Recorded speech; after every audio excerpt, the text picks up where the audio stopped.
So, hello, my name is Ebony McCorvey. I'm one of the child nutrition consultants here, and my coworker, Batel, is going to be presenting in just a little bit. Hello, welcome. What organization are you with? I'm sorry? What organization are you with? Kitty Corner? Kitty Corner, okay, so y'all are together.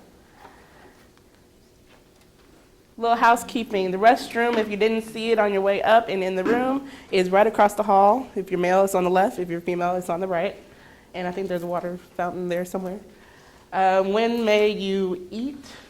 We're not going to go till lunch today, or at least we hope not to go over to lunch.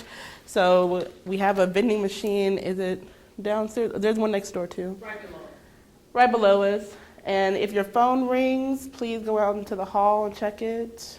Don't disturb the recording and the room. If you have any questions, please just raise your hand. I'm okay with making this interactive as possible. It's an easy subject, and I think since we all have experience with CACFP, then it should allow for questions. Acknowledgement statement. This is to say you understand that this class is not going to cover the entire scope of what you need to know. As a CACFP sponsor or site or however you're running it, you're responsible for all manuals, handbooks, alerts, and notices related to this subject, which is CACFP new meal pattern. Our overview, we're going to be going over infant, child, adult, early implementation, so what you can be doing right now up until October 1. October 1 is the date that the new meal pattern is expected to be rolled out and you are expected to follow it. A summary, and we're going to have some activities hands-on and some resources. Any questions before we get started? Okay. So infants. I'm going to kind of step over this way. Breastfeeding. If you have breastfeeding at your child care site, I don't know if this fits in for... Okay. Then you can be reimbursed. If the mother is going to breastfeed on site, then you can get reimbursed for that. You don't have to have, of course, the minimum quantity. How will you know what's coming out of her breast? And then it's only allowed for 0 to 5 months. And you're saying 0 to 5 months, maybe, if you're a child care site. What happened to the other groups? It used to be 2 age groups, or it's now 2 age groups, and it used to be 3. It used to be like the 0 to 4, then the 4 to 6 months, and then the older ones. But now we just have 2 age groups, 0 to 5 months, and the 6 through 11 months old. And then at the 6 months, you can start introducing the solid foods as developmentally appropriate. So some of you may be asking, what are the developmentally appropriate foods? I know with the Academy of Pediatrics, they recommend, your cereals, vegetables, fruits, and then meats. But of course, when you are doing this in a normal child care setting, you're going to have to adjust based on what the parents have already introduced them to and what the child can handle. Those 2 stars over there are just something to draw your attention. You can have whole eggs and yogurt in the new meal pattern for your infants. So those of you that are working with infants, how do you usually do your introduction of food? I wait until the parents, they're those when they start them, what they start them with. And so then that is what I will go back to for them. So when they enroll and they fill out their paperwork, they'll pretty much let me know what they started with, and then that's how we do it there. We wait for what the parents tell us to do. Okay. So you feel like this requirement and how they're talking about it with the new meal pattern, do you feel that this is going to be a big adjustment for you? No? Because most of that I already bought. Okay. We just get, a lot of my children are rice cereal, Mm-hmm. so that's all I get because that's what they take.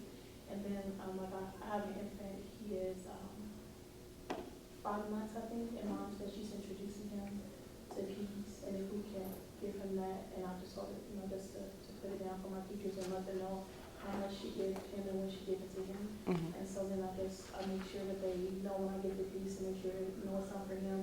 And I told her she introduced new things to let the teachers know so we can start doing it there as well. So Okay. it's pretty easy. Good deal. Yeah, at this age group, parents' input is very important. Anybody else work childcare? Are you liaised with childcare or with the school district? Are we what? Are you with the school district or with a childcare side? Okay. But we don't have infants. Okay. What about y'all? No infants? Okay. Good deal. More nutritious meals, also for our infants.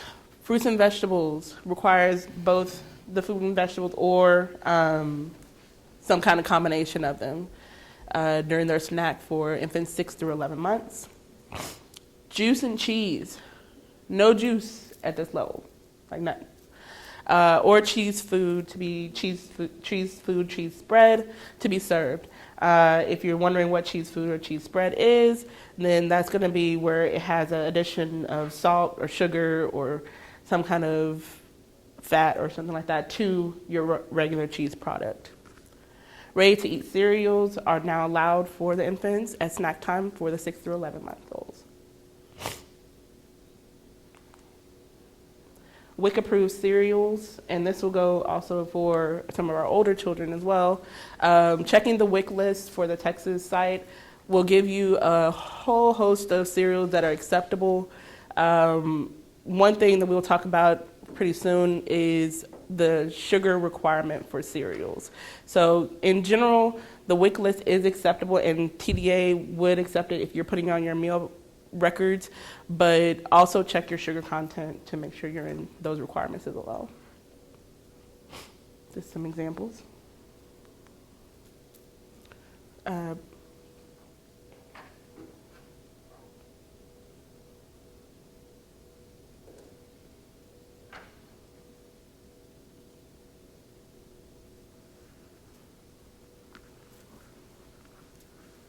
No?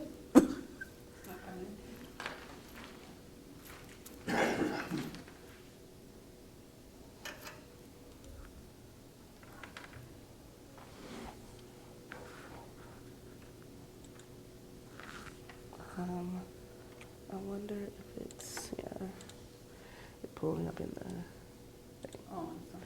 yeah, I had to shut down the whole PowerPoint to do that, but okay. So here's our previous meal pattern versus the updated.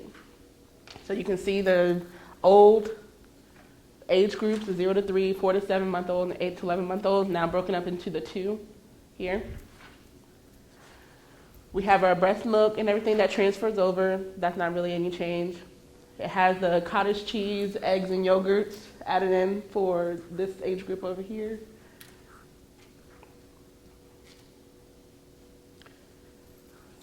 There's your visual. Anyone serving infants? So you're the only one that's serving infants in the room. Mm-hmm. What do you think about the new meal pattern? Looks pretty much the same. Mm-hmm. Cereals, I mean, at this age group, you're not doing too many things anyway as far as food, but you're ready to eat cereals, including the eggs, yogurt, cheese, as a part of your meat alternate, and the two age groups are really it. Any questions? Okay. Oh, okay. Go back. A little bit.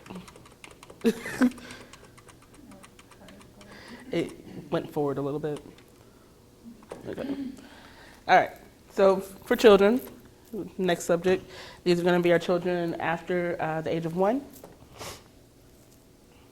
So fruits and vegetables, limit juice to once per day. That's throughout the whole eating occasion. So if you're serving supper just for them, then you could serve juice. But if you are serving more than one meal to this age group for CACFP meal pattern, then they can only have it once. So you can choose for breakfast or for a snack, but you can't have it across all.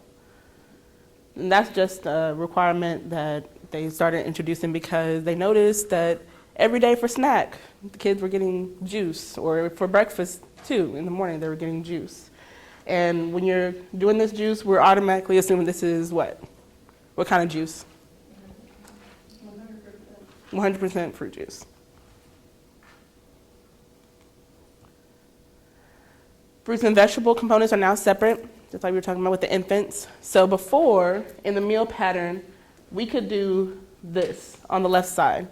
If we wanted to have an apple and carrots as our vegetable, all we have to do is serve a fourth of a cup as a whole for those two components. Now, we have to serve an eighth of a cup and an eighth of a cup of each to meet that whole requirement. So before, people would serve maybe pineapples with the lunch, and if you served a fourth of a cup, then you met the requirement. Now we need to make sure we're doing separate components. You have to serve a vegetable, you have to serve a fruit. Any questions on that? Are you already doing that? No? Okay. Who's already doing that kind of requirement? When you're doing your menu planning, you're requiring that you have a fruit and a vegetable? Yeah. What about for your supper program? You're doing that as well? Okay. Good. More whole grains. They've been saying this for a long time, more whole grains, but in the future, this is not yet, I didn't put too much information on this. I think as of October 2019, so a couple years in the future, they're going to actually have a requirement on how you're going to determine the contribution of whole grains for this requirement. But for right now, as it stands, they're going to say that you need to have whole grain rich, serving whole grains, at least one serving per day. And so I put this nice pictorial up just so you can see. I think we think about whole grains, we think about maybe oats, maybe brown rice. But there's, even more than this. There's just so many whole grains you can incorporate. If you're not doing even like tortillas or something, you can do whole grain tortillas, whole grain bread. What other kind of whole grains are you incorporating at your sites? Anyone from ISDs? Whole grains? No? Are we incorporating whole grains? Anybody? Some? Somewhat? Do we know what whole grains we're incorporating? Are we not sure? Which is? Pretty much rice and bread tortillas. Okay. Rice, bread, tortillas. Anyone experiment with any new ones? Besides the kind of regular ones? Not at this age group, but just in general, we tried out barley. Barley? Do they like it? No? They even have barley infant cereals, but yeah, I don't think it's very popular. And wheat bearing. Wheat bearing? Yeah. Yeah, that one's a hard one. I don't even like wheat bearing, but I tried it, so. Okay. How do you think you could incorporate more whole grains into your menu as it is right now? I know you're already incorporating some way, but with the new meal pattern, how could you go above and beyond and incorporate something else? Is anything here stick out and like, maybe we should try that? Maybe wild rice? Anybody do wild rice in any of their menus? No? Corn, I know corn is on there somewhere, probably. Any ideas? Okay, you'll have some chance to practice later on. Grain-based desserts. This is the hot button topic for the year. People are kind of a little angry about this one. No grain-based desserts. What this means is we can't have the cookies, vanilla wafers, all those desserts that maybe your kitchen staff were making by hands, because I think some years ago there was a requirement that if you wanted to have grain-based desserts, then if you made it and put your own grains into it, put oats into the cobblers and things like that, then it was okay. Now they're saying not at all. They're supposed to be updating, I think, the Exhibit A and Food Buying Guide to show this adjustment by October 1. How many schools or child care centers is this going to be a big problem for? Only one? Not really a problem? No? Okay. Well, that's cool.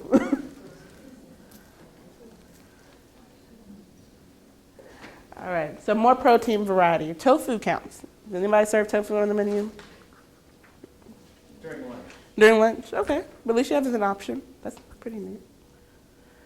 Meat and meat alternates may be served in place of entire grain component at breakfast, a maximum of 3 times per week. This requirement that's going to come out is going to say if you want to serve sausage instead of a biscuit with, your your fruit or something in place of the grain, you can do that up to 3 times a week and it count as a meal pattern. For some people, I think it'll be a plus because they, are typically heavy on the starches, or their kids ask them to have more meats for breakfast time. Less sugar in the cereals and yogurt is next. No more than 6 grams of sugar per dry ounce for the cereals, and no more than 23 grams per 6 ounce in the yogurts. And there's no flavor restrictions, which is kind of neat, because I think previously there was guidance out there about not serving, chocolate yogurt or lemon or flavor restrictions for your CACFP crowd. But with the new guidelines, there's not going to be any flavor restrictions. You can serve them apple pie flavored yogurt, but it just has to meet the sugar requirements.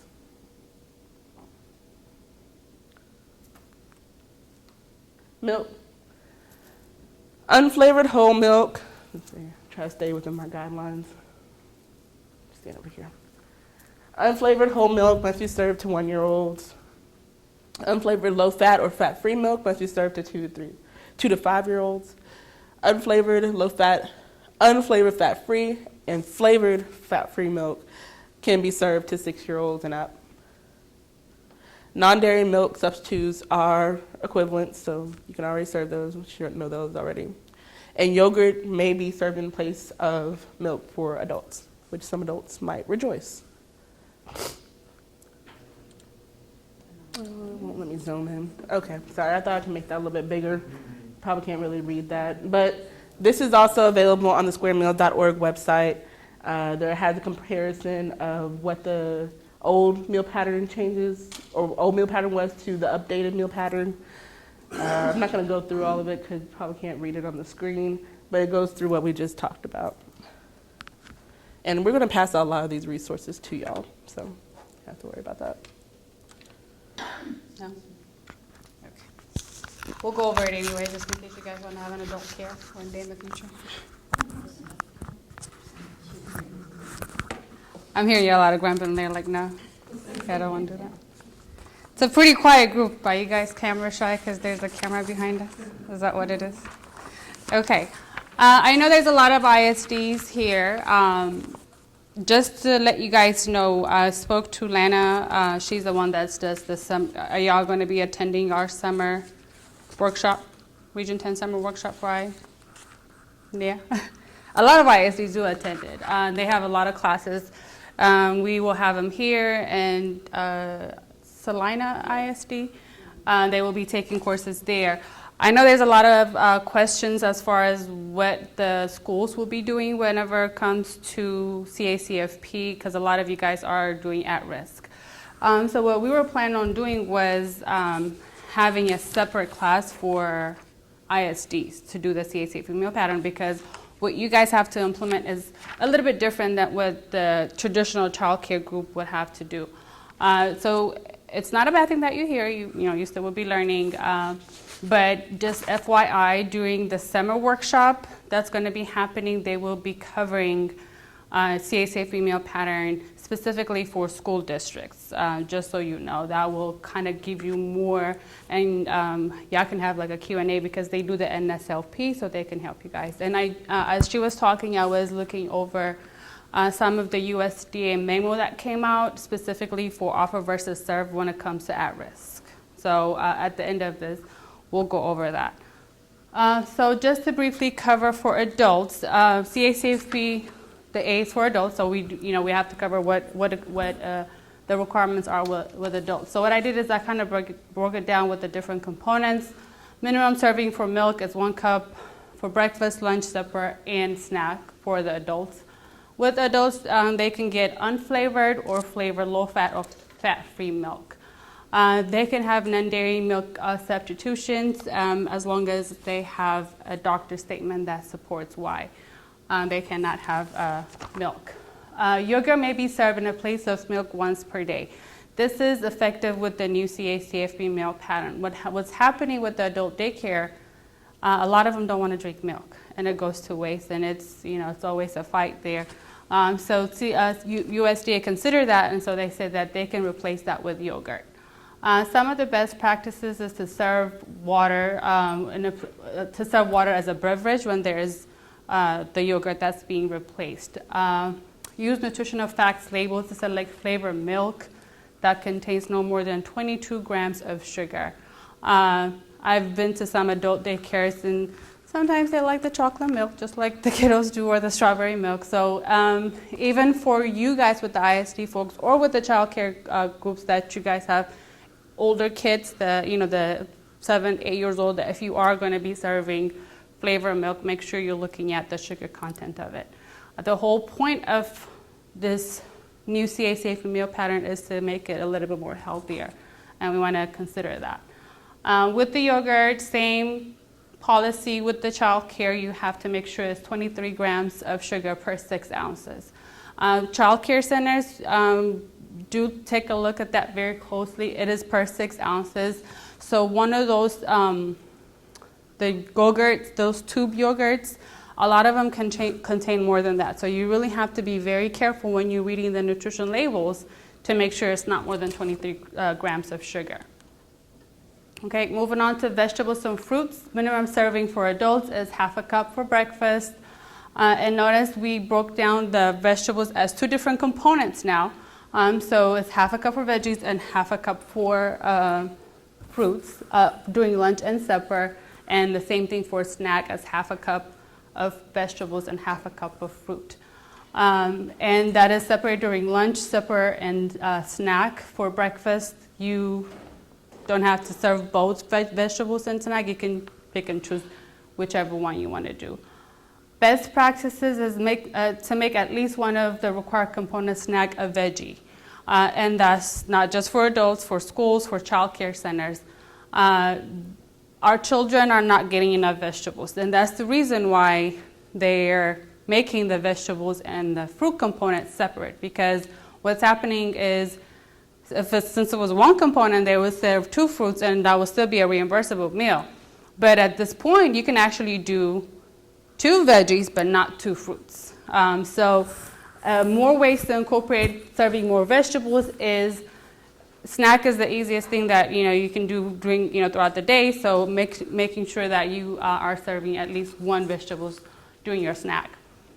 Choose whole fruits if possible. I know they're expensive, and there are a lot of promotion going on with local farms, with child care centers, and with school, farm to school. I know USDA, TDA is pushing that a lot. Utilize your local farms to see what you can get with as far as fresh fruits and vegetables goes.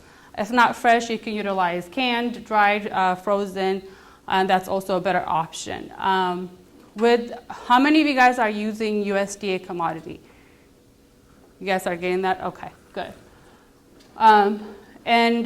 When you are doing fruits and vegetables, try to avoid juices. You can only do 1 serving of juice per day with the CACFP meal pattern. So even if that is, it has to be a full strength. It has to be 100% juice. So you always would want to go for the whole fruits or the canned or frozen versus the juice form. Provide at least 1 serving of dark green, red, and orange vegetables. With schools, I know you guys are required to do that. You have to have the dark, the red and orange subgroup of vegetables. When it comes to CACFP, they're a little bit more lenient with that, but that's why it's under the best practice. We recommend that you do that, but you're not required to do that. So child care centers, think about that. What we're going to do in a little bit is we're going to work on creating your own CACFP menu.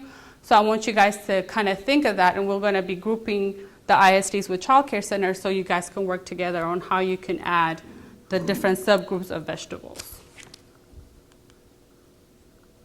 All right.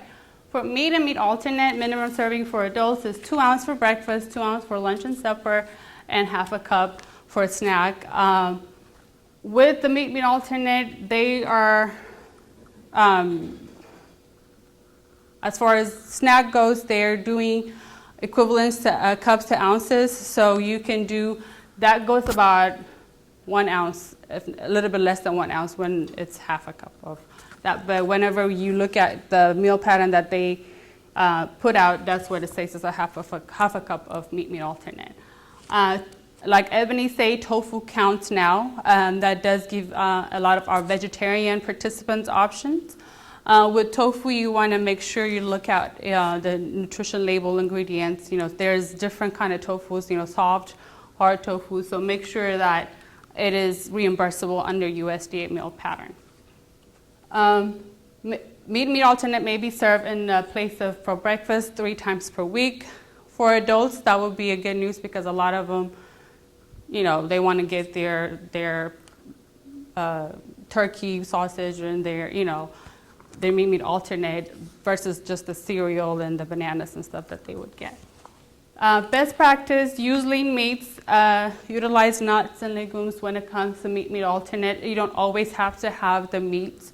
That's why there's meat alternate in order for it to be reimbursable. Limit processed meats to no more than 1 serving per week. That's best practices. I know with schools, with large child care centers, if you are getting a lot of processed food, I know that's going to be harder to do. But again, best practices if you can do, self-prep, that would be the best options. And then using natural cheese and low-fat or reduced-fat cheeses if you are going to use that as your meat alternate. Any questions so far?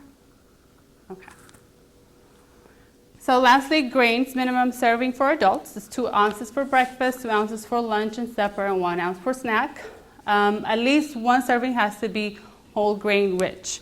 If in a child care center or an adult care center only serve grain 1 time per day, that 1 serving has to be whole grain rich.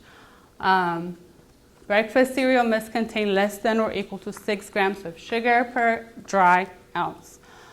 Again, that's going to be a lot tricky because a lot of the cereals, unless you're doing, the plain Cheerios, a lot of those cereals that are targeted for kids, they are going to have more than 6 grams of sugar per dry ounce. It's per ounce.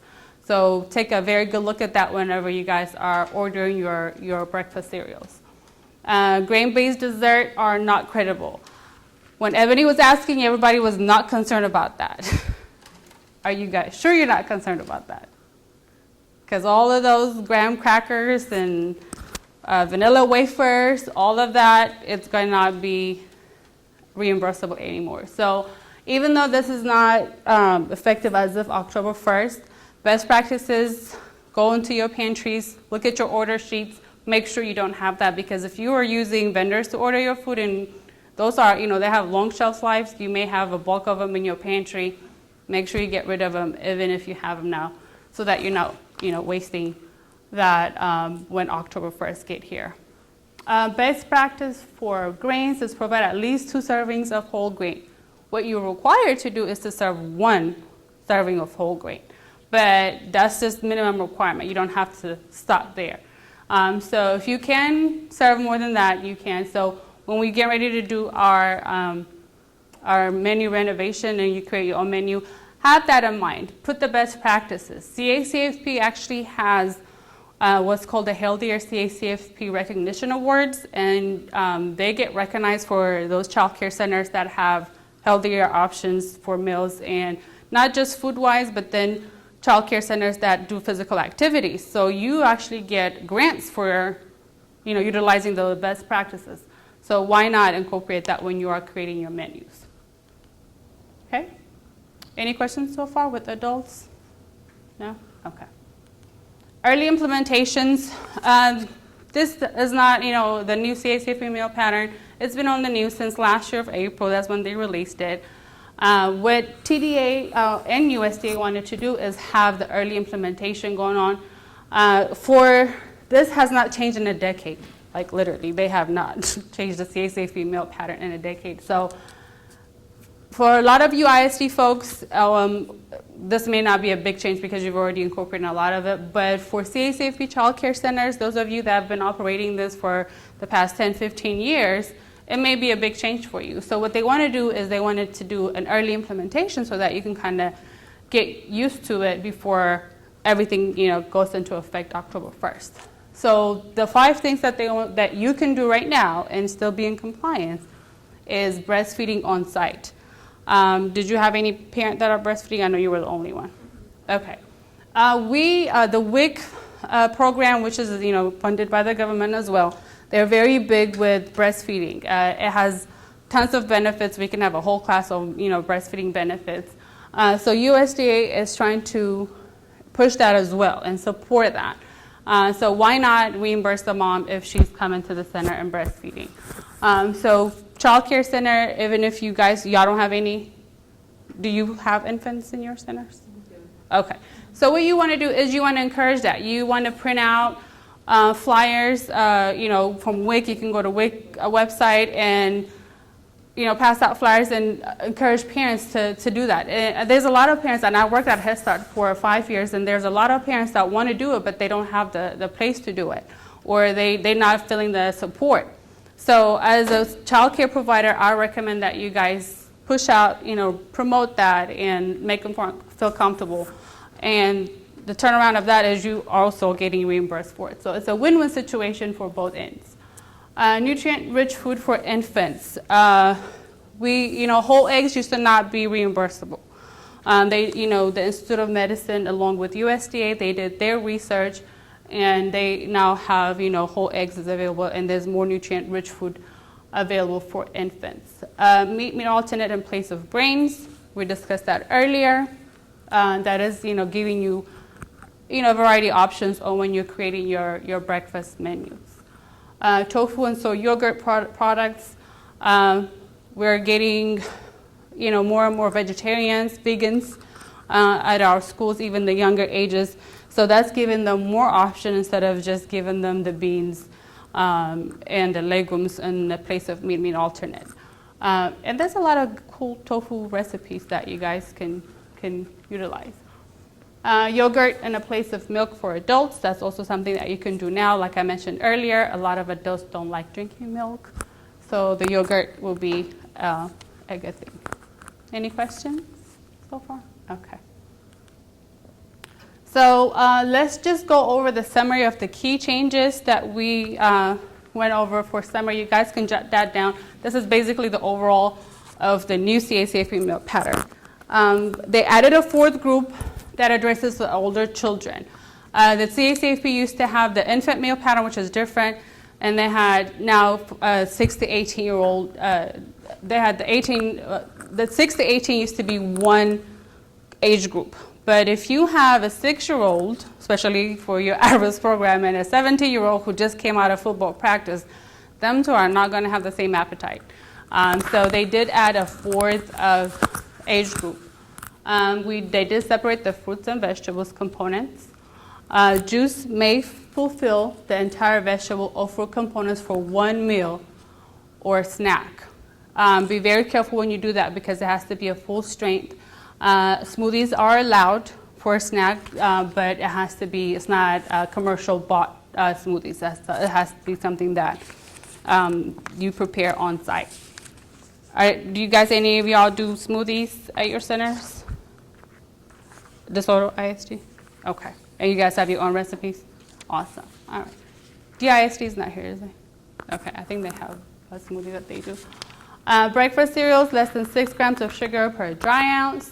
At least 1 serving of grain per day must be whole grain. Grain-based dessert does not count.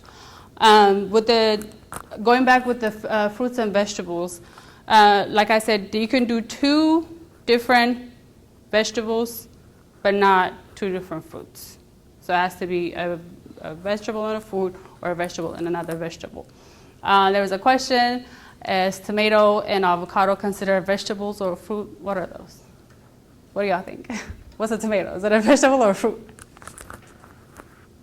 Nobody else? Yeah, I don't want to guess.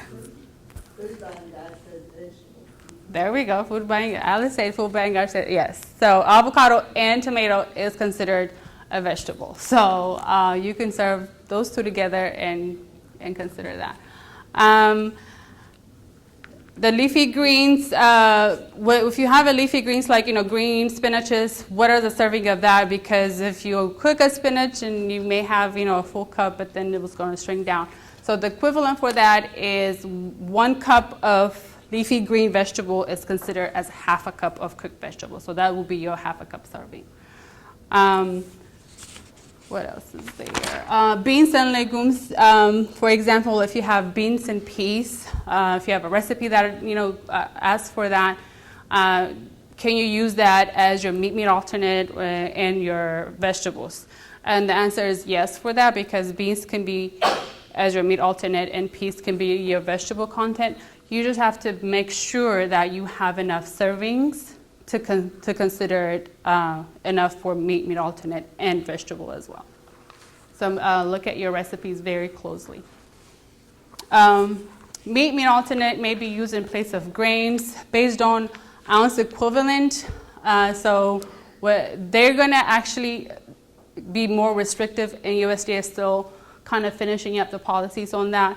But the per ounce equivalent, whenever you are switching the serving sizes of a grain compared to the serving sizes of the meat for breakfast, it has to be per ounce equivalent, and that's actually going to take an effect in 2019.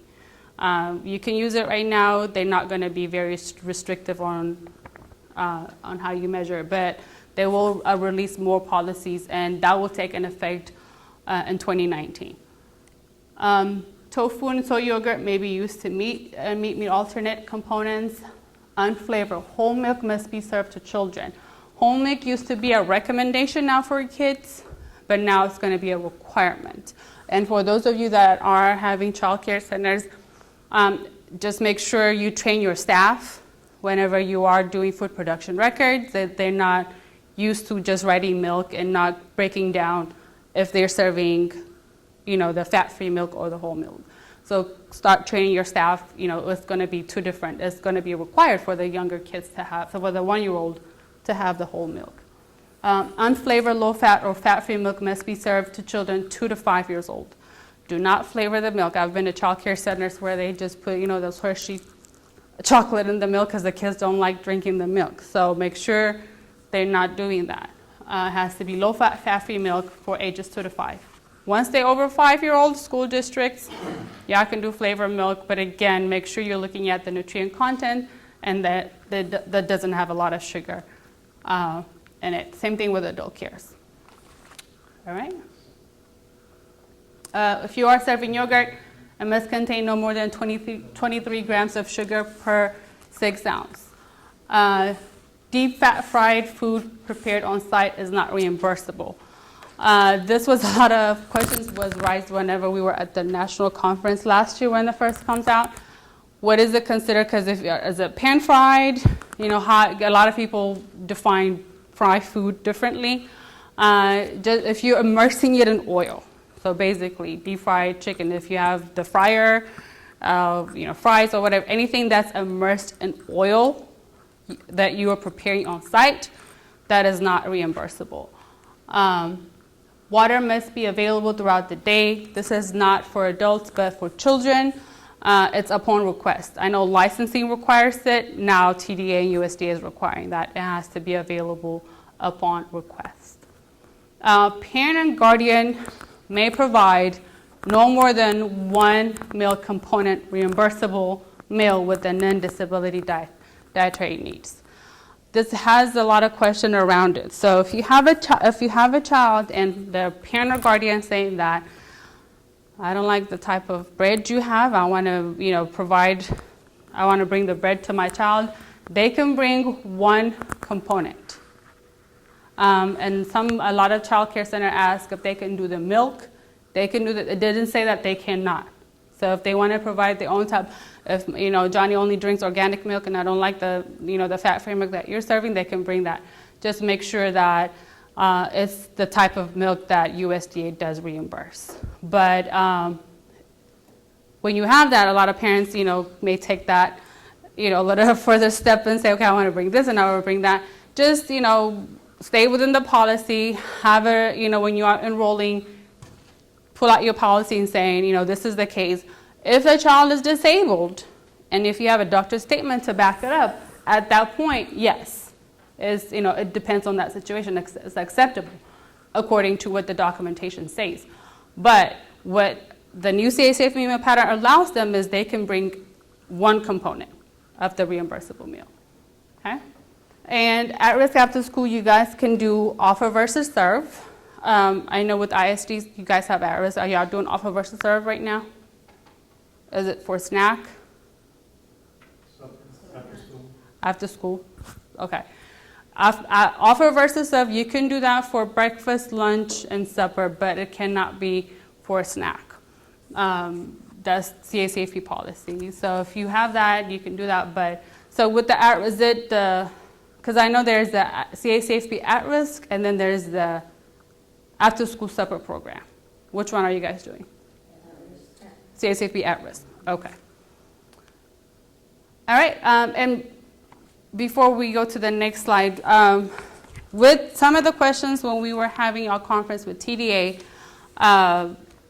like for example, with the one juice limitation per day, a lot of what the ISDs were asking is, okay, so if the child is in the NSLP program and they are having juices, how do we know if they get a juice for at risk after school? It makes it easier because NSLP is one food program. So whatever component that they're receiving at that point does not count. Whenever they come to the at-risk after-school program, then that's a whole different program. So that, based on that is what the one juice per day limitation is. The whole grain rich. All of what we just discussed is for that supper program only that requires that. Okay. I'm more of a visual person, so just to go over this, would this be a reimbursable child breakfast? No? Yeah. Okay, so with the new CACFP meal pattern, what else can we add? We can do vegetables. What else? Meat alternate. Okay, can do that. Would this be a reimbursable child's lunch? I'm saying yes, and I'm saying no. What can we add? Vegetables. All right. Would that make it a reimbursable meal? All right. And at this point, if we had, let's say, peaches over here instead of broccoli, would that be reimbursable? Okay. If we had carrots over here, would that be reimbursable? Yes. All right. Would that be a reimbursable snack? Yeah. For child care centers? Yeah. Yes? No? Okay. Would that be a reimbursable snack? Yes? No? Yes? How many says yes? How many says no? It is, because it has two. With snack, you can only require two components. So you have your fruits and your grains at this point. Okay? For adults, would this be a reimbursable? For breakfast. Oh, I'm sorry. Yeah, that's okay. So you have your quiche, your milk. Okay. And at this one, can they decline the milk? Okay. Would this be a reimbursable?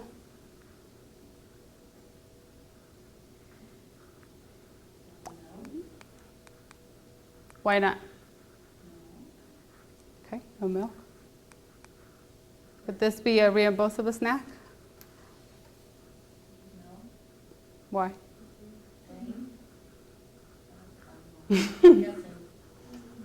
No grains? With snack, you're not required to have grain.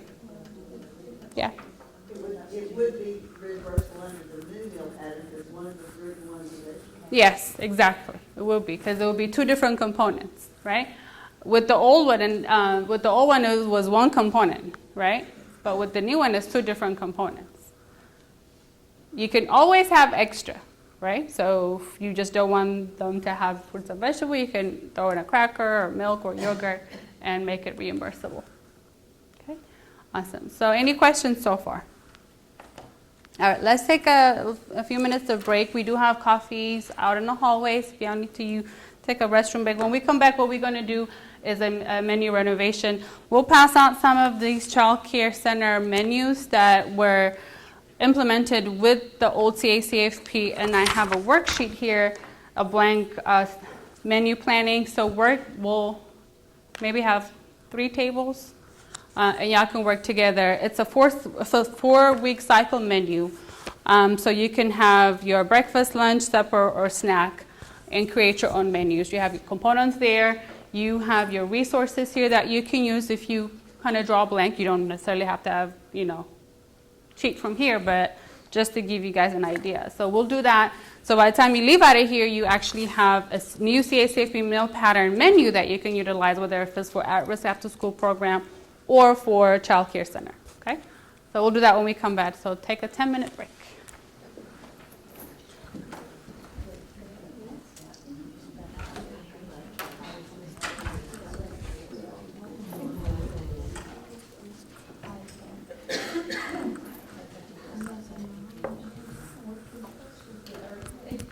So if I can have a mix of, let's have, okay, how many? 1, 2, 3, 4, 5, 6, 7, 8, 9, 10. Let's do 4 tables. So if I can have a mixture, y'all, daycare homes. So if y'all, 2 of you guys come over here. Okay, well, there, that's good right there. And let's switch over here, because I know all of you guys are schools, right? Over here? Okay. I think so. We have Garland. You childcare? Okay. And what are you guys? What are you? At risk? Is it with school childcare? Okay, let's have you over here, and then. Are you with schools, right? Yes. Can I have you on that table? Oh, sure. I'm trying to have a mix of everyone. Or you can stay over there, so she's coming to you. And then, 3 schools? Okay.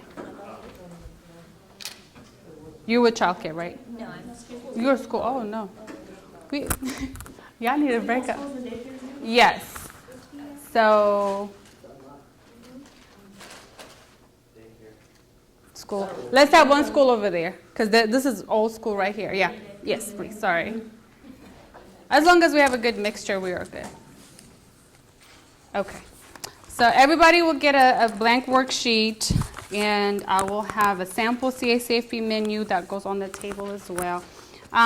It's a 4-week cycle menu.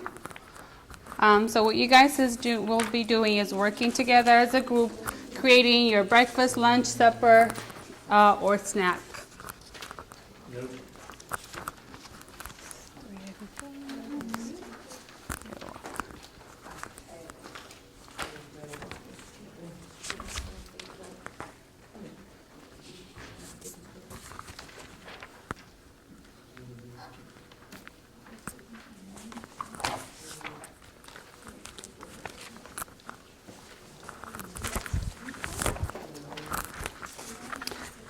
When you guys were on break, I passed out about 4 different handouts. It's a 1-pager that describes the infant meal pattern. On the back of it, it talks about the new versus the old and some of the new implementation. Same thing with the child and adult care meal pattern. There's a handout for best practice. There's another handout for how to be cost effective when you are switching, which will be very helpful for you small child care centers. Are we planning all of the meals or just the ones that? Well, what do you mean? We're doing 4 weeks of all of the meals. Both of you guys are just doing at-risk, right? Yes. Just do at-risk for you.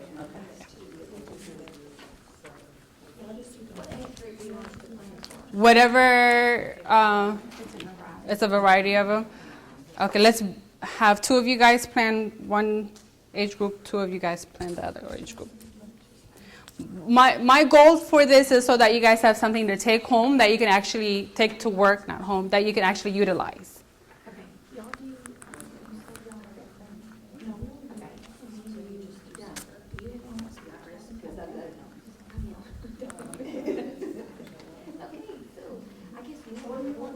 So you guys are making your menus up. What the question that they were asking is, what age group do we work with? Discuss within your group. The whole point of this is so that you have an actual menu that you take home and utilize when you get to your centers. So if you have different age groups, kind of break it down. There's 4 of you guys, so 2 of you guys can work on one age group and the other of you guys. With the different age group, only thing that's going to change is serving sizes. With this, it's still a new CACFP meal pattern, so component-wise it's going to be the same. So you don't have to worry about the serving sizes. So work on, yes. So you have a sample menu, and you will see what you will serve for breakfast, lunch, and snack. It could be, as long as you have something you can take home and utilize.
So some key things to remember is to make sure you have a whole grain rich on whenever you're doing your grains, making sure your fruits and vegetables are separated, not one components.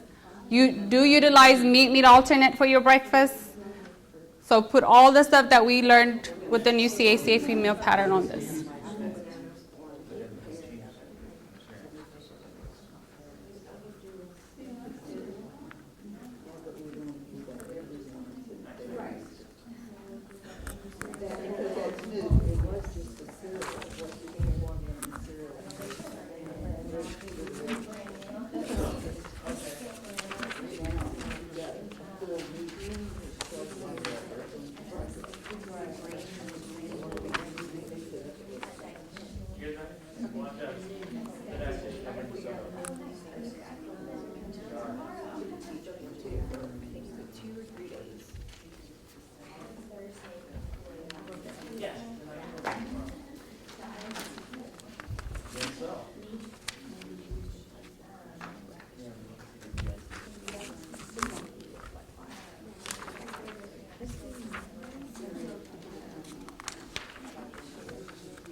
What happened now?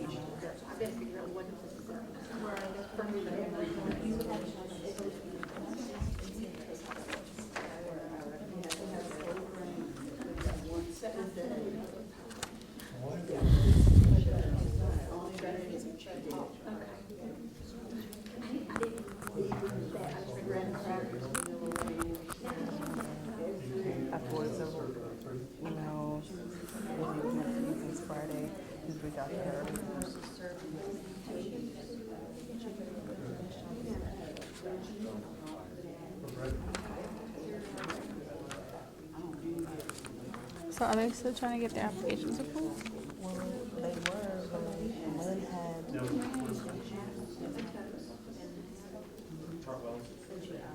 Did I? On that Monday I was on.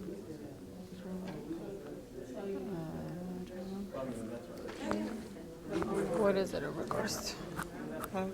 I'm trying to see what the actual.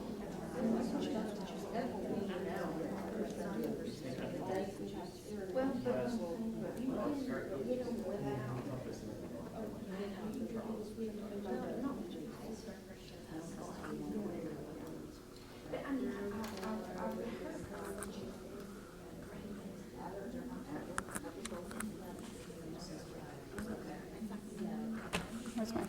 No breaks.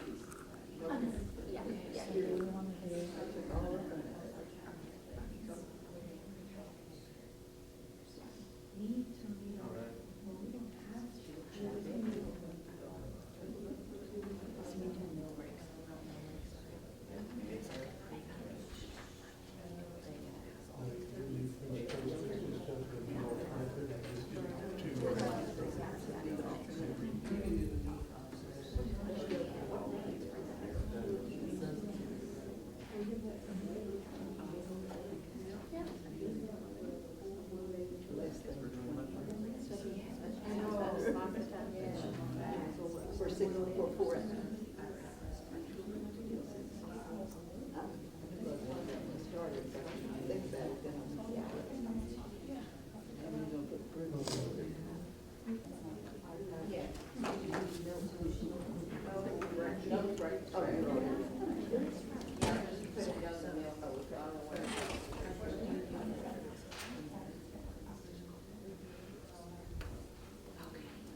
I have cancel checks. I'm trying to see what email she sent.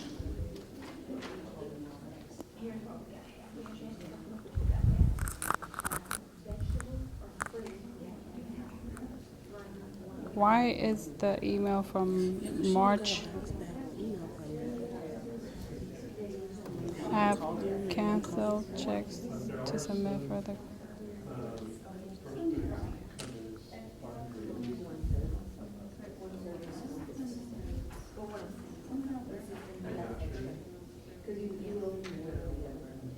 No, but I'm saying you can search it.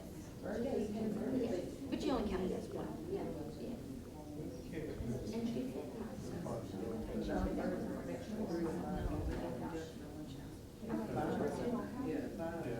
I really don't remember talking to her. You can probably get a whole that's one. You don't need to bring mine. So when I serve Yes, ma'am. Yes. Do we have, is it required that it's offer versus under the new guidelines? Is it, no, it's an option. You don't have to have it. So if we're, so I'm asking this, right now we do new rates. Okay. So if we're not doing offer versus serve, then do we have to have all the components? Yes. If it's offer versus serve, do we still offer all the components? You still offer all the components. They can choose to pick. So, for example, with the supper, you will have Say 6. to 12 year olds. Okay, so you will have 6 for supper, right? You will have 6 items to serve Okay. with offer versus serve instead of the required 5. So because you have your milk, your fruits, your vegetables, your grain, your meat alternate. But with the offer versus serve, you have to have an extra fruit or vegetable, whatever. So off of the 6, they can choose what they take, what components that they take. If it's not offer versus serve, you don't have the extra component. And are they choosing how many components do they have to have? They have to have 4 components. 4 components. It does not have to be one of them. Okay. Yeah. Because right now They- we don't offer versus serve, so it's a unitized meal. Yes. Okay. Yeah. But if it's not offer versus serve, then you are required to have all, and they're required to take all. And make sure the offer versus serve, make sure it's indicated on your application.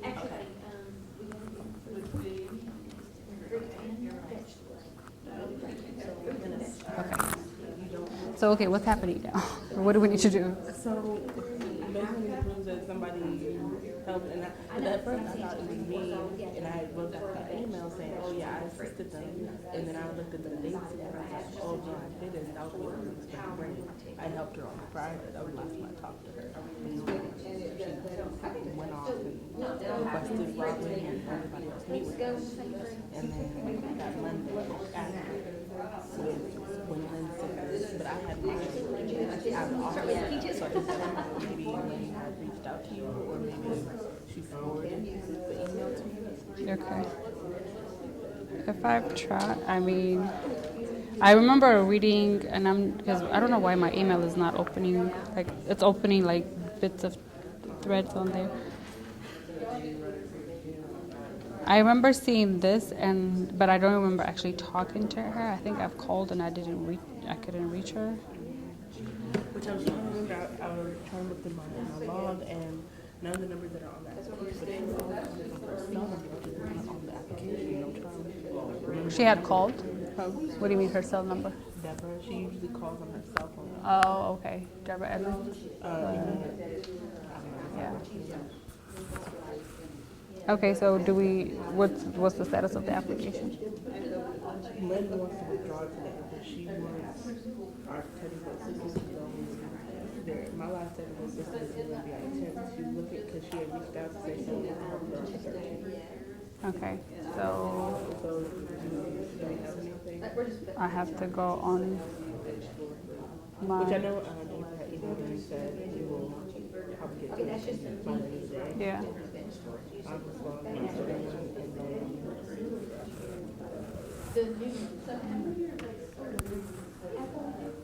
Oh, Sterling. then she needs one of the other. Remember, you only do a half and a full. They give him several chances. They give him several chances. Something else to go with. This whole time, like she can get it complete preview to like February. And then after that, she can have it. On the And that's what made it 13th. mad. Is that? Oh, that's what made Sterling mad? Well, Or yeah, Lynn? that's when she sent emails to Robin and everybody. When it was after it was completed. Well, what is she? I'm not getting a return application when you just said it. And so that's what she didn't understand. Two different phases. The application was good. And that's why she went to the person that she needed. Have you met her in person? No, I haven't. The day that I went out there on site, she had her whatever person. It's our decision, right? They didn't say anything. Good for the toss salad. They were- Spaghetti in the corner. She only talked to me. I had set up a day to go out there for TV. And she was like, oh yeah, it's probably the day. And then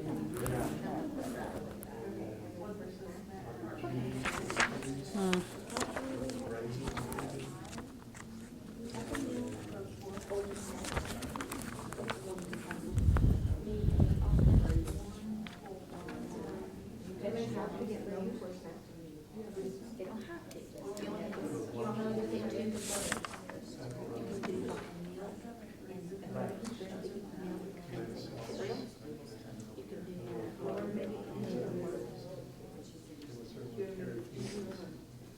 Well, let's do it right here.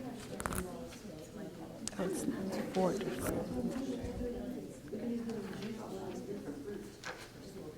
Can you, with that new one?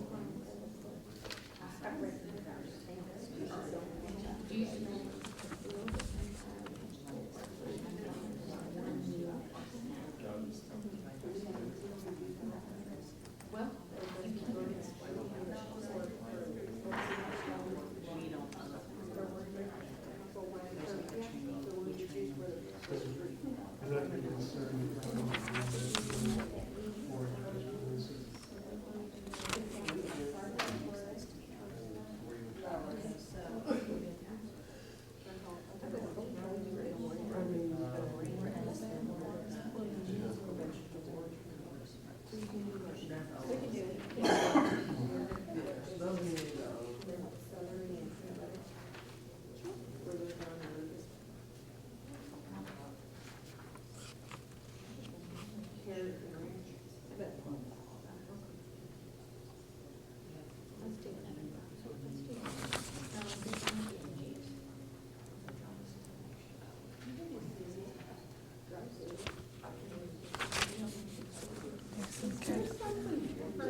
I mean, I just remember going, okay, I don't recall seeing pasteurized before. But, yeah.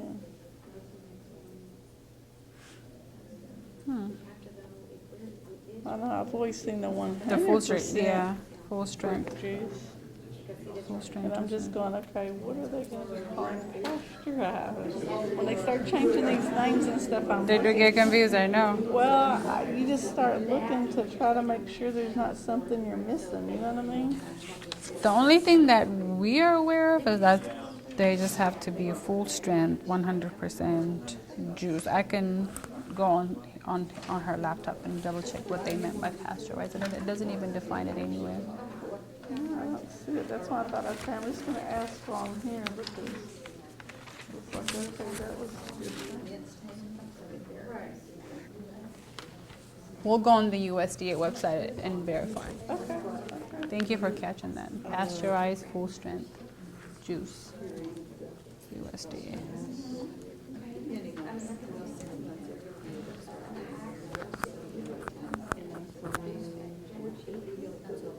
Three to five.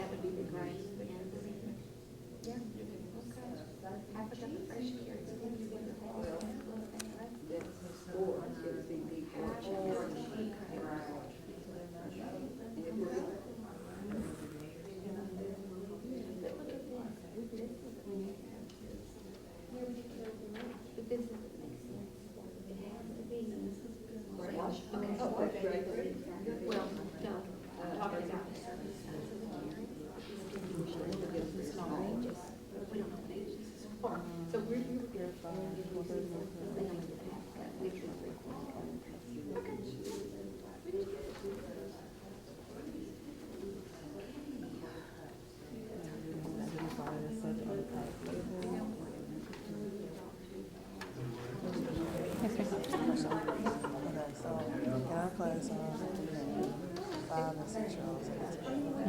So it's a 6.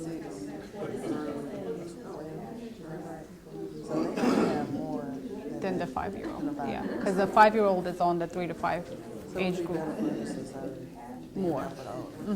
Yeah, yeah, because then you want to make sure you can serve more. You just can serve less for the 6-year-old. Okay, I know I made a problem because my nephew I was trying to figure out which one is not. Yeah. There's really, and that's been an issue that's been brought up in a conference. There's really no, you just have to find a best practice that will work for your site. The only thing is with USDA goes, if they are 3 to 5, they own that. I guess the only one where, and I guess what we would have to figure out is for our preachers that are actually in the school, play with my national school teacher. CACFP. That's what I thought. They're on the CACFP. So we're gonna have to figure out, the schools are gonna have to work with it. They do. Because breakfast is gonna be the hardest part. It is. Breakfast in the classroom will be, that will be your best bet as far as, because if they're going to go through the cafeteria line, it's really going to be hard for those. We can't figure them out because they will have already gotten their try Yeah. at that point. And then we have a rule we can't take, you can't take a meal and then we're just taking stuff off the plate. They get real big discussion about those things. Yeah. So it's gonna be hard and then we push our way back and stuff. Why did they do that? They don't have to teach them. They don't want to have to do it. TDA likes it. But our teachers, it's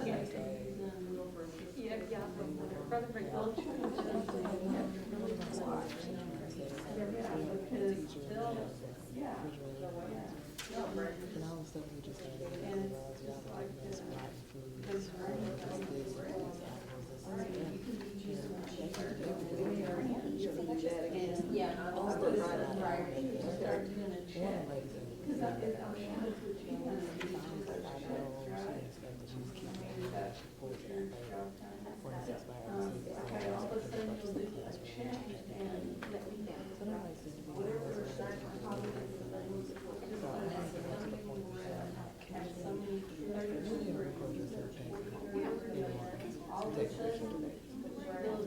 that's how we can do it. Wow. Yeah. And then for supper, we would just have to have, we have to do a fruit and vegetable for supper. Are you doing offer versus serve? It's come unitized. Okay.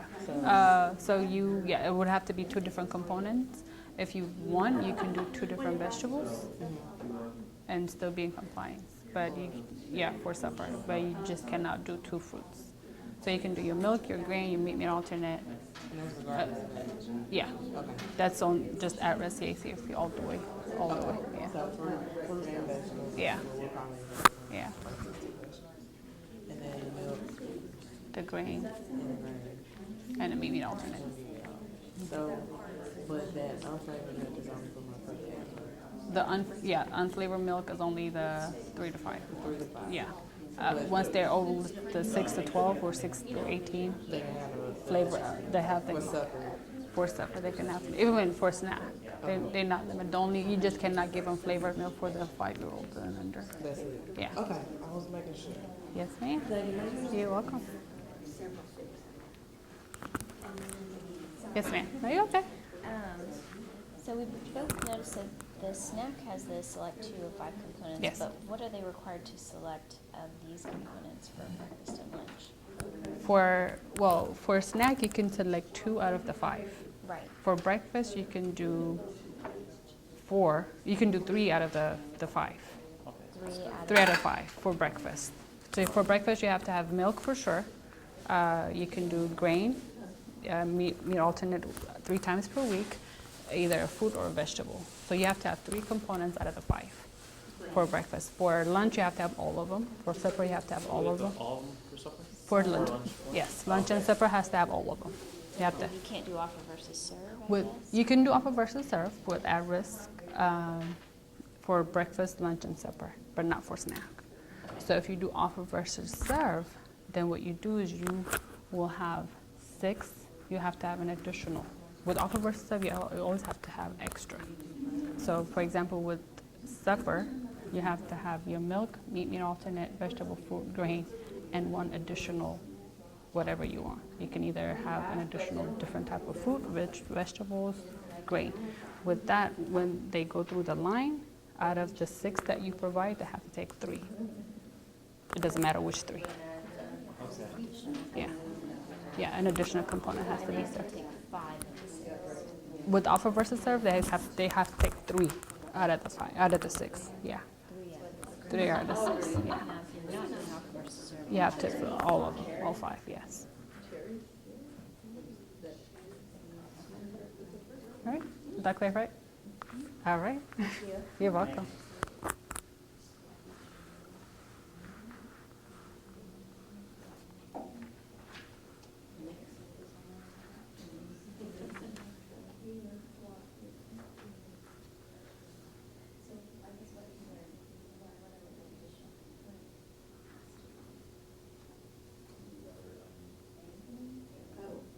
I put cherries on breakfast.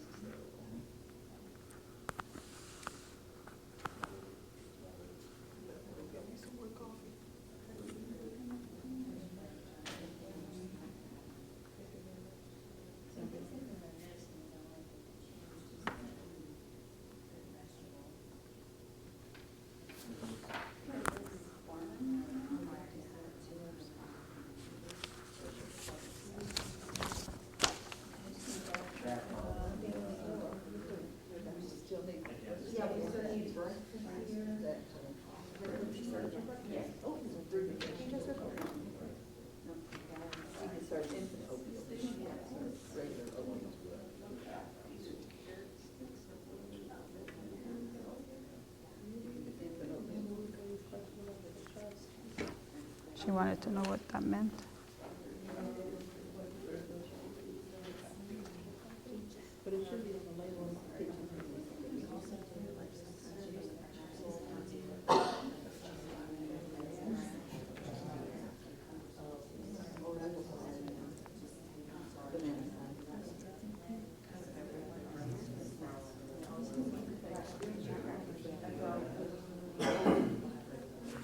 I thought it was 6, I guess it's 5. Milk, fruit, vegetables, grain.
Yeah, it's actually 5. With the offer versus serve, it recommends 6 components. And the reason why they recommend, you have to have all 5. So it's 1, 2, 3, 4, 5.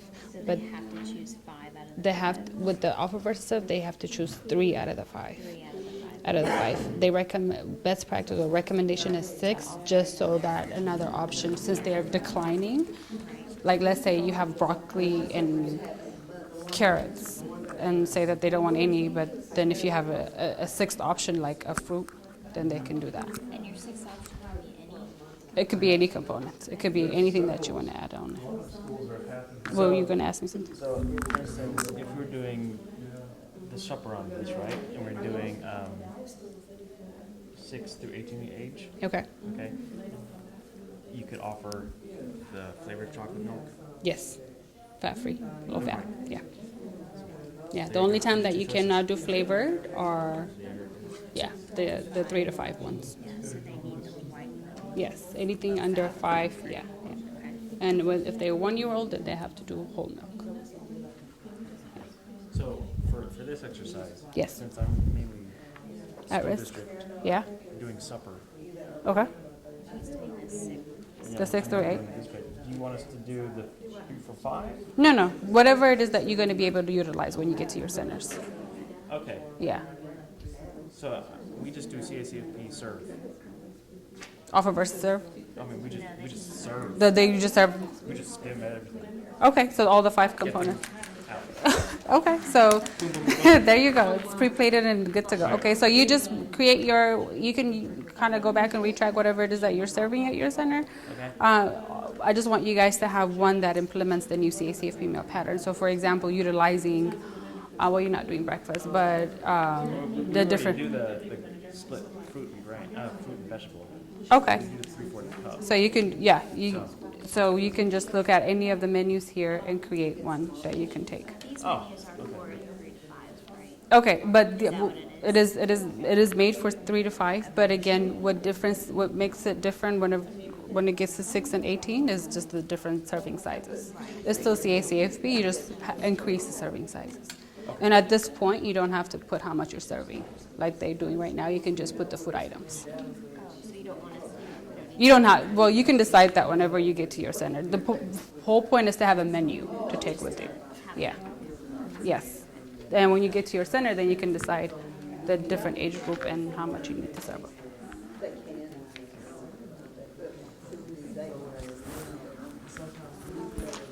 Yes, ma'am. If we're gonna do flatbread pizzas, Okay. does the marinara count as the veggie, or do we just do that as an extra?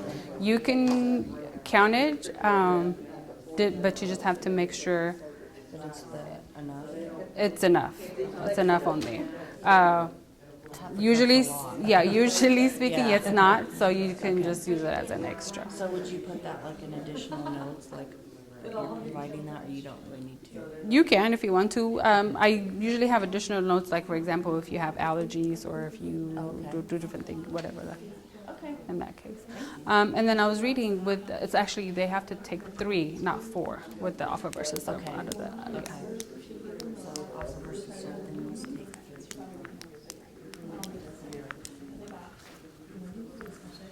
You guys doing okay over here? We have a question. Yes, ma'am. This is not the new meal pattern. No. These are suggestions from the old one. So Yes. because it's on here, does not mean you can use it on the new. You can renovate it and use it. Yeah. This is just to give you guys an idea.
sorry?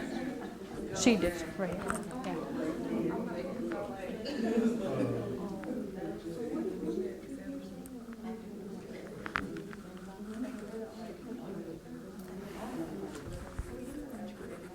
We're gonna be gone before that, before 12 o'clock, yeah.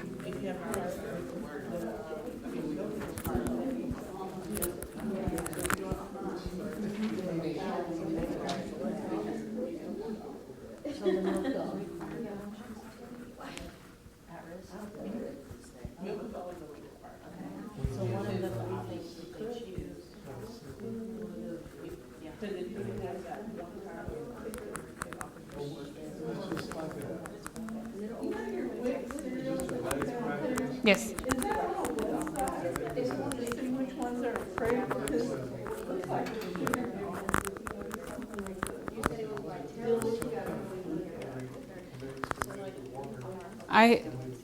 Ebony's the one that pulled up that resources. I can ask where she got it from, but from what USDA is saying, those WIC allowed cereals are the ones that you can serve.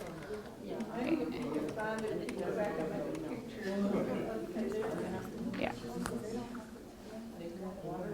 And there's a link right here. Let me see. Oh.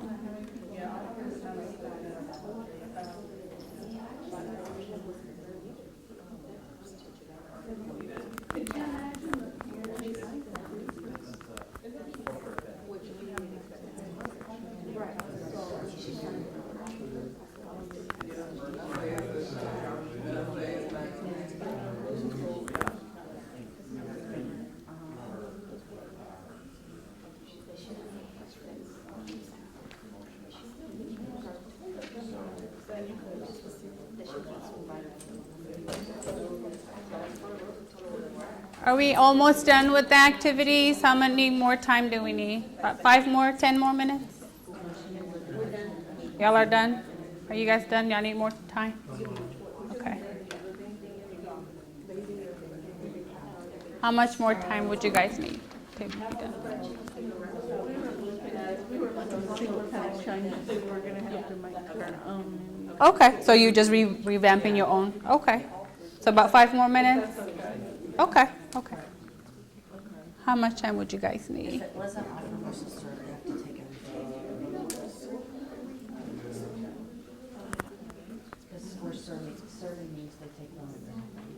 Offering means they can take 3. So what extra component? I'm guessing, because I thought you had to offer extra component. You have to have 5 components available.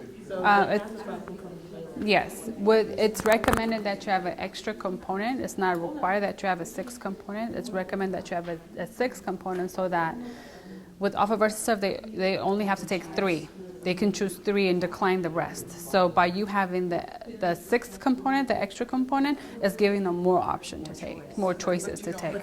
No, the minimum is 5. You have to have a minimum 5 components. Mm-hmm.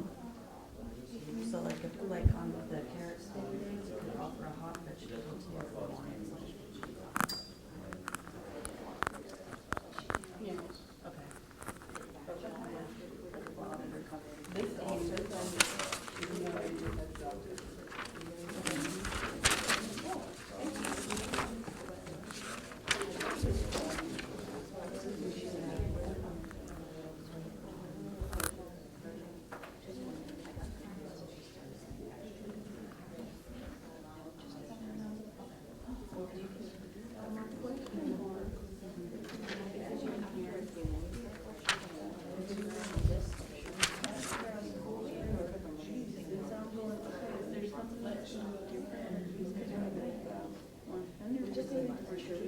I haven't seen anything.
Approved cereals are with jump in place.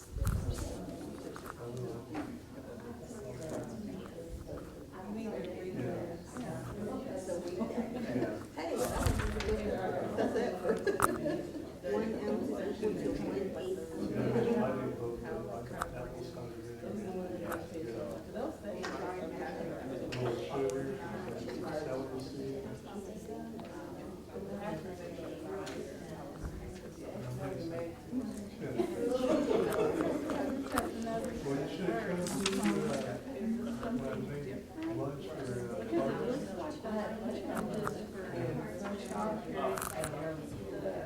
Where they did the recommended whole meal for 1-year-old. Yeah, because I was gonna say, we do the thing. But the thing that I forget. Because you have 1-year-olds and 2-year-olds are people. So you have to make sure that 1-year-old.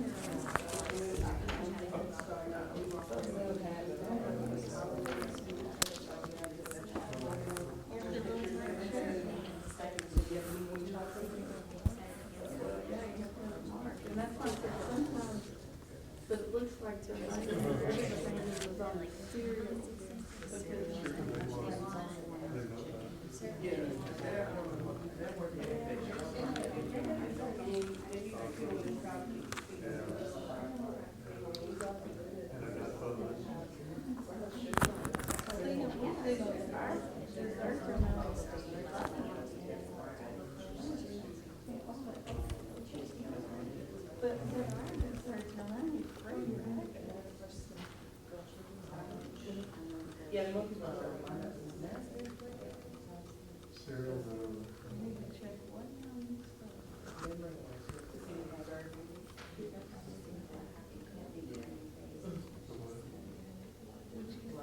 We're not serving the crackers anymore. Yes.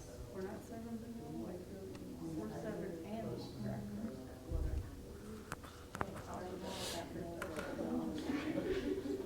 But There's a learning component. Yes.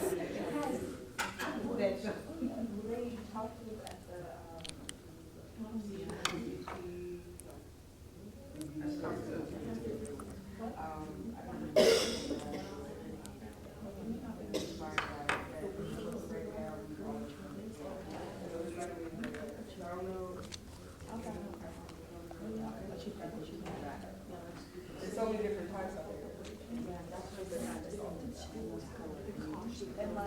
Yes, sir. So this is the first time I've heard about the amount of sugar in, like, say, the yogurts. Yes. Does that also count for NSLP? I believe NSLP already is utilizing that. Okay. This is new for CACFP. They were not restrictive when it comes to sugar with CACFP, but like with the Smart Snack, with NSLP, all of that sugar content has already been restricted. Okay. Yeah. For CACFP, like calorie. They're not restricting calories at this point. No. We're not, yeah. So you guys are okay with that? What about sodium saturated? No. No. None of that is being in effect. Maybe in 2019, but not right now. Yeah. So there's a little bit more freedom. It's a lot more freedom, yes. Even with the vegetables, you don't have to have the different subgroups as long as you can serve any type of vegetables. It's recommended that you do, just so that they can get a different variety of nutrient content in it, but they're not restricted, yeah.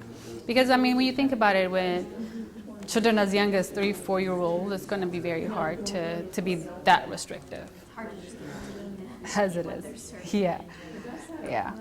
So they are trying to, I mean, from where it's going, they are trying to align everything to kind of follow NSLP.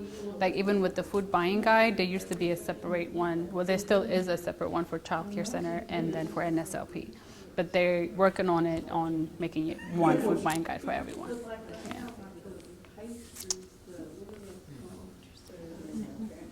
What ISD are you with? Mesquite ice. Mesquite. I Okay. just, like I said, this is my second. Oh, okay. Well, So all of this is new. brand new. Okay. Well. Yeah. Well, we are here. We do. This is what we do. We train. We do technical assistance. So if you have questions with CACFP, will be the folks to help you guys out. If you have questions with NSLP stuff, then we have 3 other our employees that do this. And you said there's a summer workshop? Yes, there's a summer workshop. Actually, Lana Anderson is here in the office. I can go get her right now so that she can give you guys more information on it. Okay.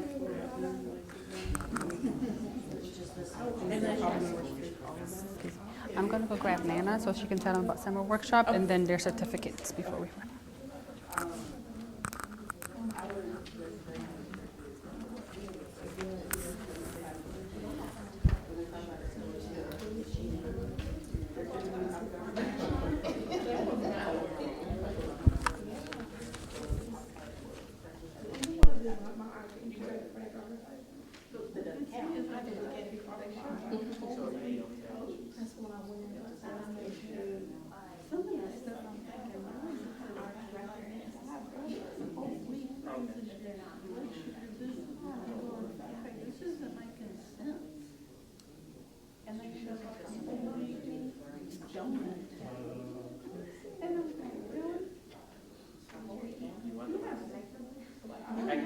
Just give me a card.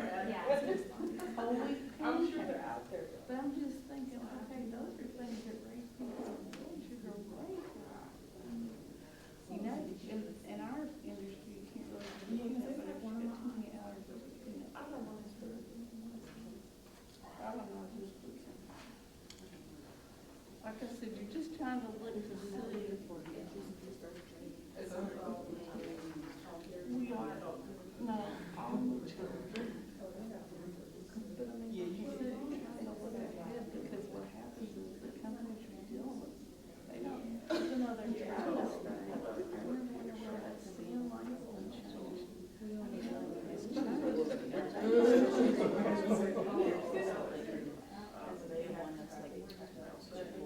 well, it's those that they have to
and some things we try everyone's a mother starts and then they try to see if it works and so it's you go in more ways than you go if you can get a 50-50 it's like you know what I'm saying?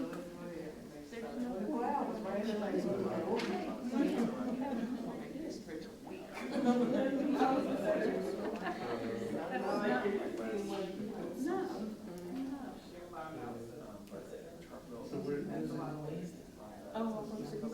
I just remember it was like things like that because now they just got better.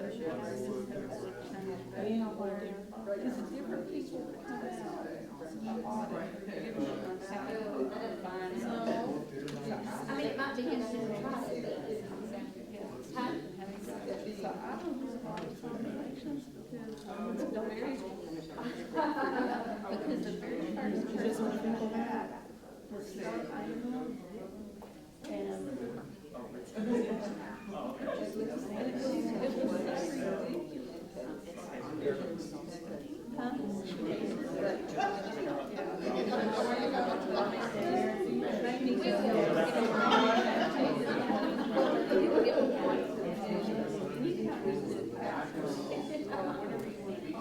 I'm sorry, I'm sure how perfect you cut it, how much you weigh it. I don't know that every single finger on the corner, whatever, you know what I'm saying?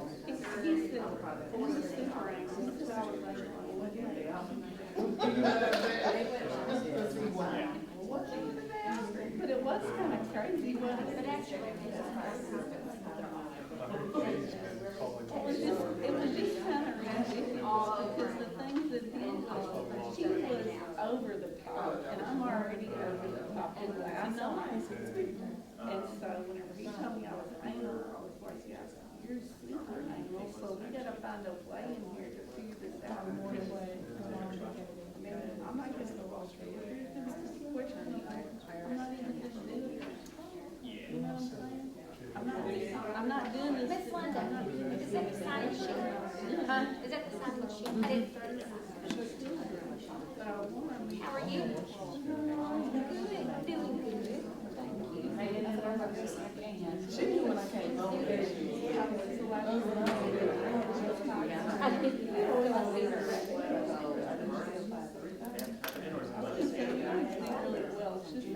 When he was there, he was a military guy. Due to traffic. Obstructed traffic. Misinformed GPS. Mine was construction on my side of town, before I even left, it's right, but then there was I think it says wreck on Lake Ray Cover, so I was down where we took one. It's like the last thing I did is Let me tell you, that was like, before I was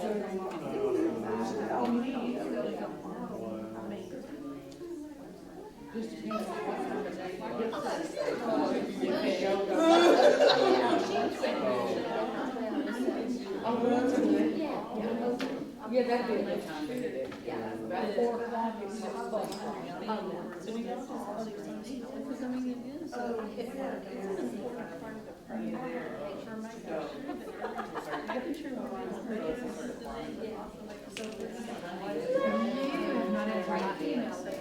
Which one? Listen to the, I don't know. the wife that she. I want to. What's going on? All right, not long. I don't have my waker outbreak to come in. Do this little hands clap. So is everybody about done with your activities? Has everybody signed the sign-in sheet? Make sure you sign so you get your certification. Everybody signed? Okay. Okay.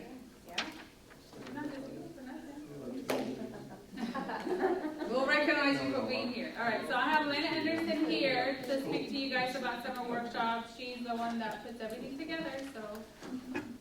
Good morning. A lot of new faces. Are these all ISDs? Not all of them. Oh, okay. Wow. She's gonna have a hard time. New people. Okay, so we hope to have our flyer out this Friday. Yeah, we got our first draft. I sent revisions in yesterday. It's sitting over here in the office. We hope to have it out Friday. The registration will open on Friday for the classes. What we're doing is we've split it up again this year into 4 sections. So in Ferris, ISD is going to host classes on June 27th and 28th. They have, I believe, 9 classes they're hosting. We did find some new Spanish classes this year that we're offering, so if that's a need in your district, you'll be happy to know we have got a couple new ones. One is efficiencies in the workplace. The second one will be equipment, tools, and utensils. Those are all Spanish speaking. So if you've got folks that are having a hard time with English, sign them up for those classes. The class itself is free. We are not charging for summer workshop. The cafeterias will have food available for breakfast and lunch and snacks that they will be charging for. Ferris is going to charge $2 for breakfast, $4 for lunch, and then they will have, they said, water bottles and snacks. In Salina, we've got another 6 classes going on up in Salina on June 30th. Again, the cafeteria will be providing food if they would like to purchase a meal there. They can bring lunch from home if they would like.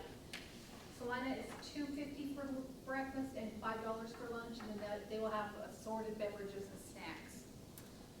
July 17th through the 21st, we have 2 different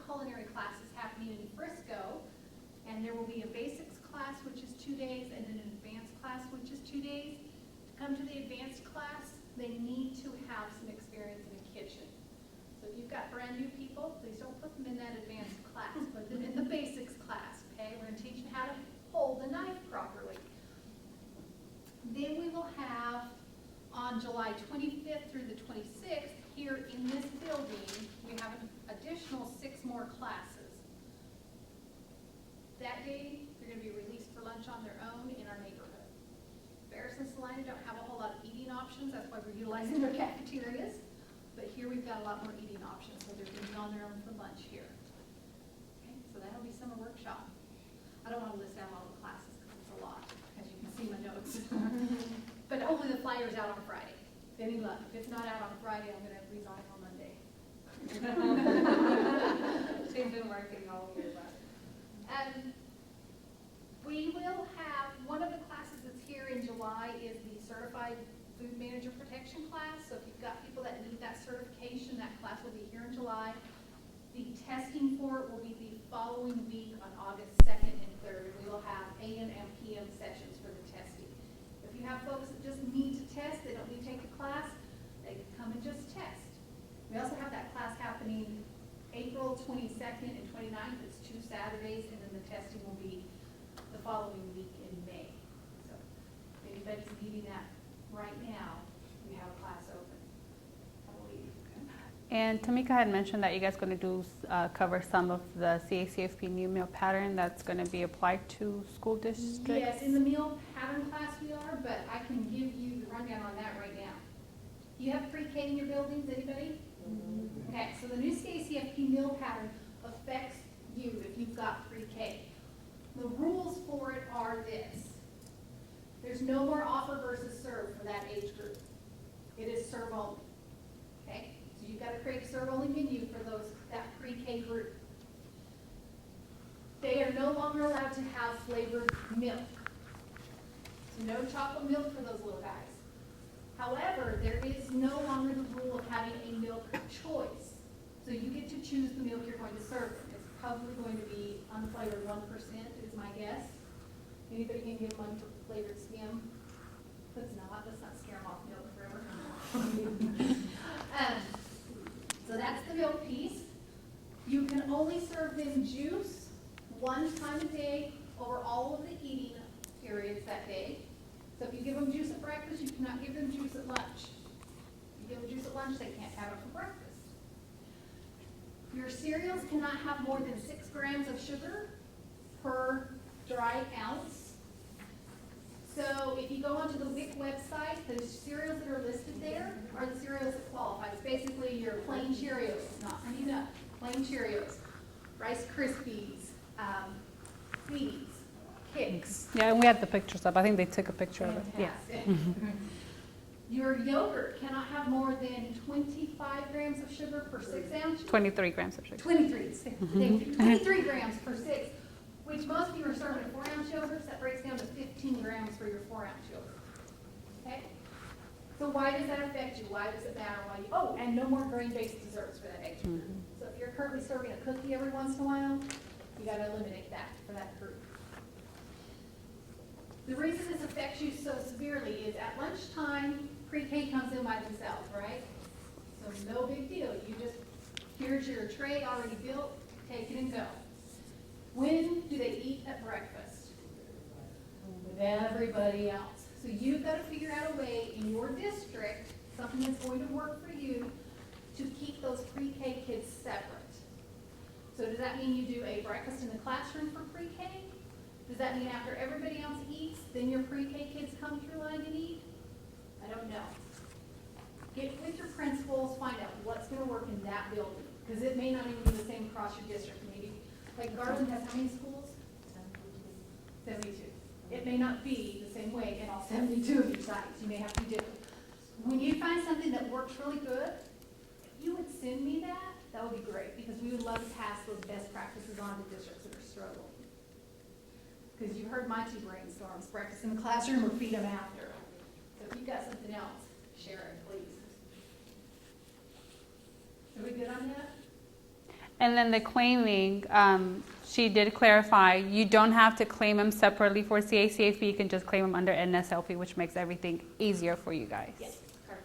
And they clarified, you continue to get the additional 6 cents for having the menu certified. That continues with those pre-K kids. The only thing different is follow the pre-K menu. We do have a flyer that I will, whose computer you guys using?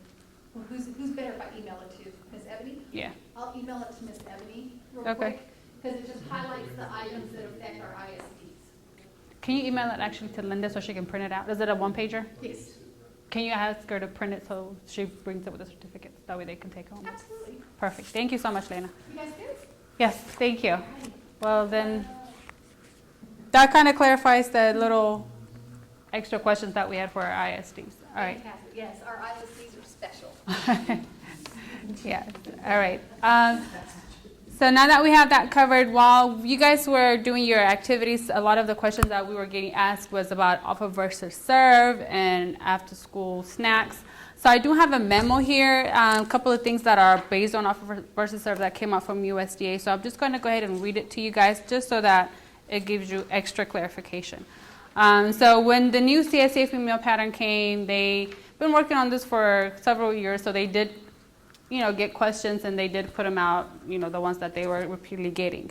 So one of the offer versus serve questions was, how many items may the child and adult decline in offer versus serve? It says that if an at-risk program chooses to use offer versus serve at breakfast, a child and adult may decline 1 food items for the 4 food items offered. The at-risk program may choose to offer additional food items beyond the 4 that's required. So if it's for breakfast, you're required to have 4 food items. Usually breakfast items for CACFP, you just need 3 components. But when you do an offer versus serve, you have to do 4 items. You have to have an extra food items. So for example, at offer versus serve, breakfast menu may consist of cereal or a toast, which is the 2 grain options, orange slices and a banana, 2 food items, and a milk, which is 1 food item. In this case, children must still take 3 different food items in order for the meal to be reimbursable, but may decline more than 1 food items. In this example, a meal of cereal, toast, and milk will be reimbursable. This is because two different grain items and a milk item were selected by the child. The child does not need to select the fruit or vegetables items in order for the meal to be reimbursable. So they have the option. This is why offer versus serve. Okay.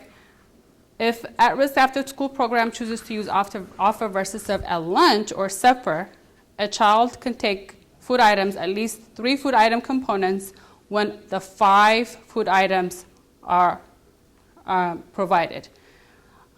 Child or adult may decline up to 2 food items out of the 5, similar to breakfast.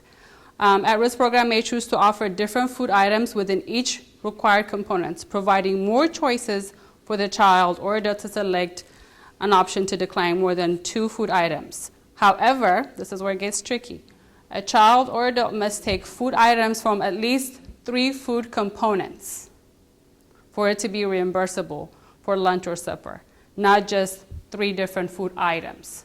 See, notice it's different when it says component and an item. So out of the 5 component, they have to take 3 components. So for example, if you had milk, that's 1 component, right? You have turkey, roasted turkey, and yogurt. That's two meat alternates. So you have your roasted and your yogurt. You have your apple slice, that's your fruit component. Broccoli, that's your vegetable component.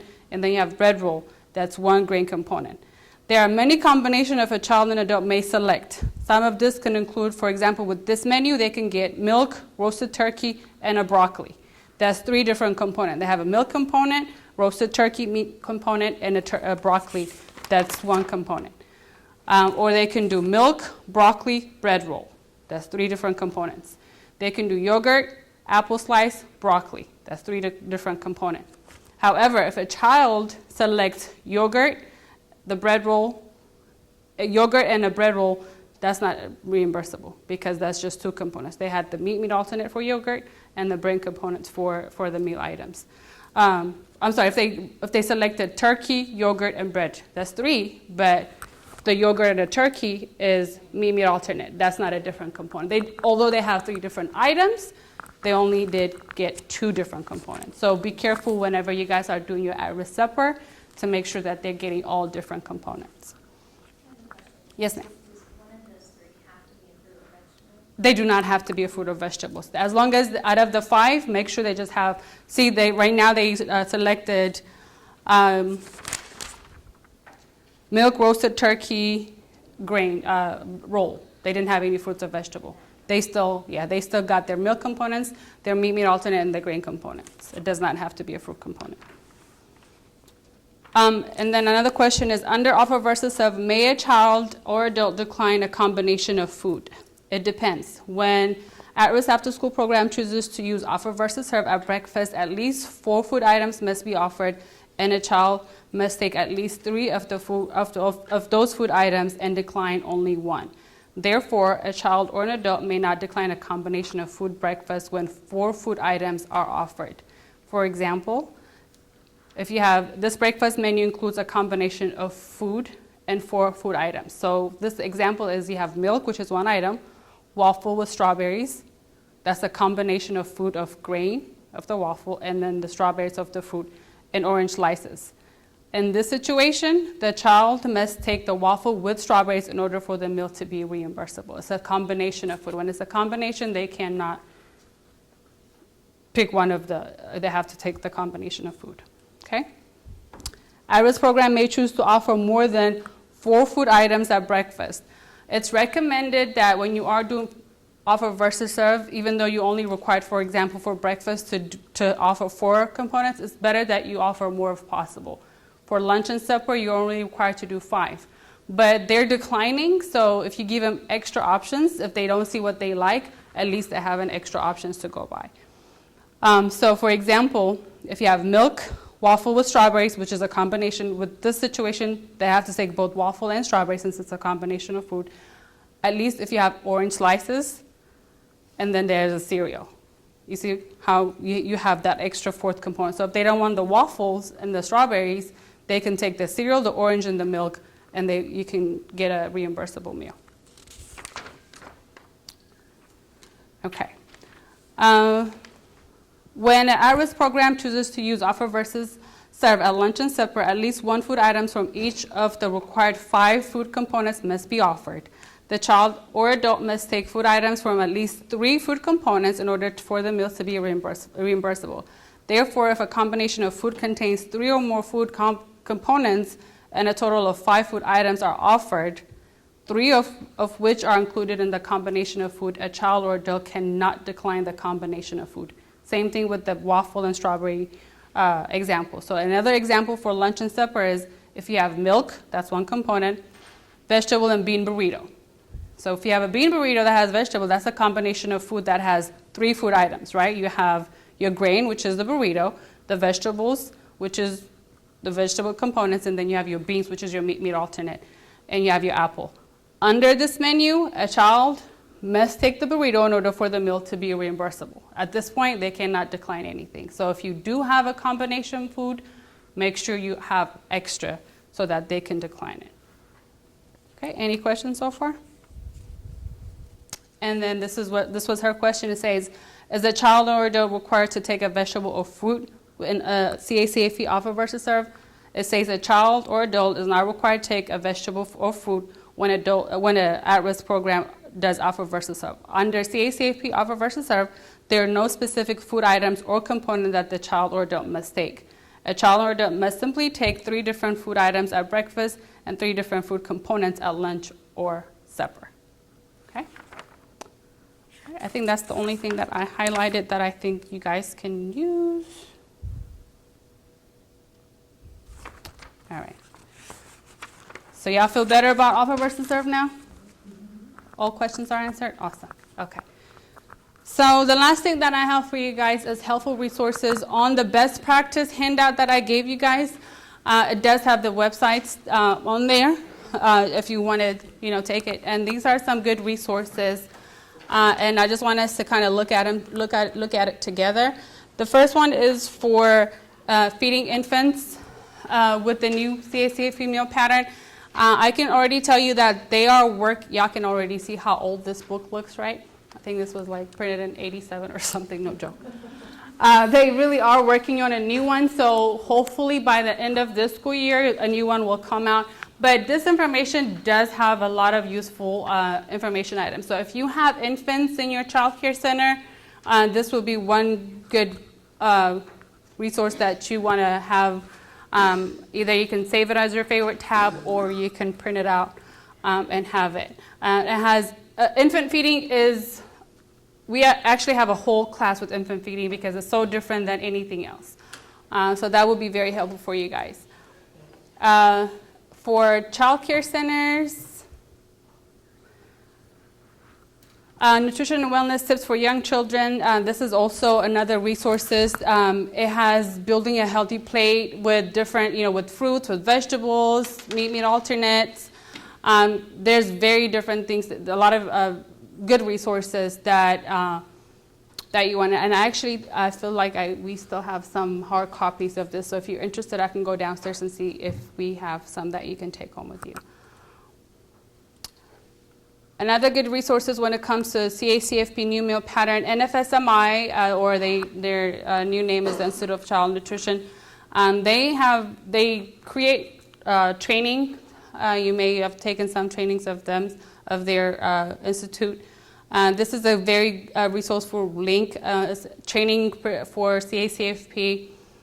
They break it down for nutrition standards for child care, adult care, and as you can see, there's different menus that you can use, activities, you name it. It's all on here. Choose My Plate. I'm sure you're familiar with this. One of the questions that was asked was calorie restriction when it comes to CACFP and sodium restrictions and so forth.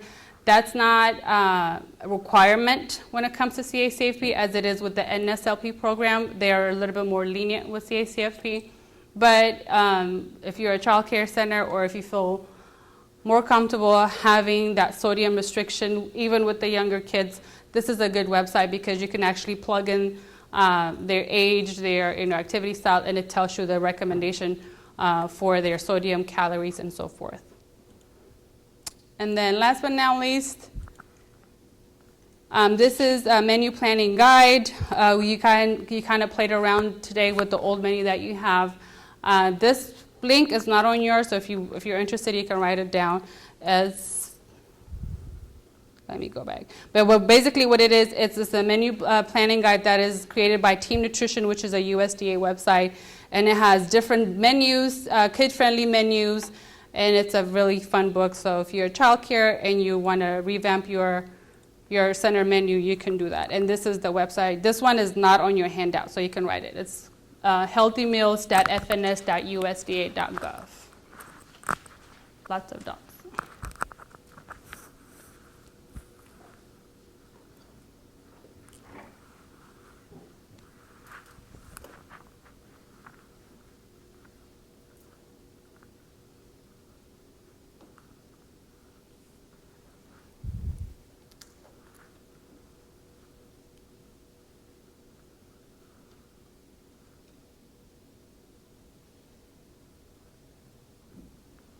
And I think if you just type that right there, it will come. You don't have to do the other stuff.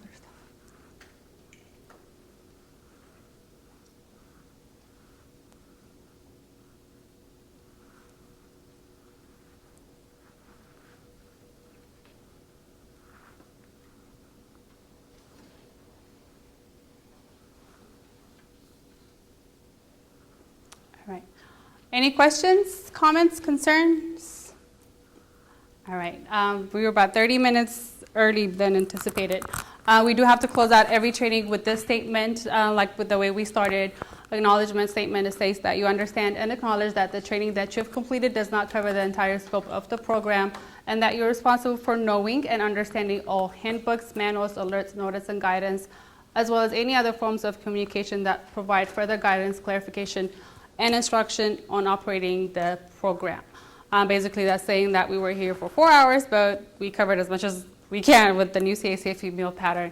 But again, there's still things that are being added just make sure that you're visiting our website. Squaremills.org is the TDA website. Region10.org is our website. I do have our flyer, our brochure for CACFP if you're interested in taking classes. Our contact information is on there. We highly recommend that you utilize our resources, so please do come. Yeah, any questions? All right.